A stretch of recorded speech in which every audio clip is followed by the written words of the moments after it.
Faraday Future claims to be making progress on its new factory in Hanford, California. Despite having less than 6 months to finish construction work and start production, the company said in a press release that it still hopes to deliver its first FF91 electric SUV before the end of the year.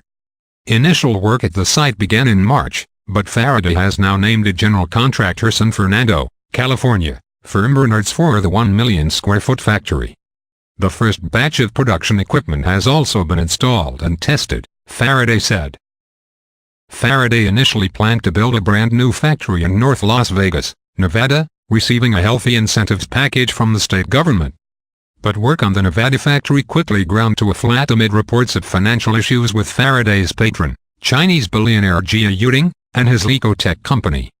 Faraday announced the Hanford site, which previously housed a Pirelli tire factory, last August. Steady progress on the Hanford factory is an encouraging sign for a company that has seen plenty of turmoil over the past few months, including executive departures and the fallout from LECO's financial troubles. Jia took over as CEO in December, claiming to have secured a financial lifeline, but he is being pursued by the Chinese government over his own debts. Faraday is also suing former CFO Stefan Cross, claiming he poached employees and stole trade secrets for his new Evolzity electric car startup.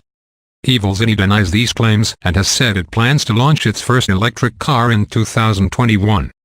Launching the 91 Francs by the end of this year would be a powerful counterpoint to all of the negative news, but rushing to get the car into production could backfire. Quality issues with early built cars have proven to be a major headache for Tesla, and it's unlikely that the public will be any more sympathetic to Faraday if its first cars are poorly made.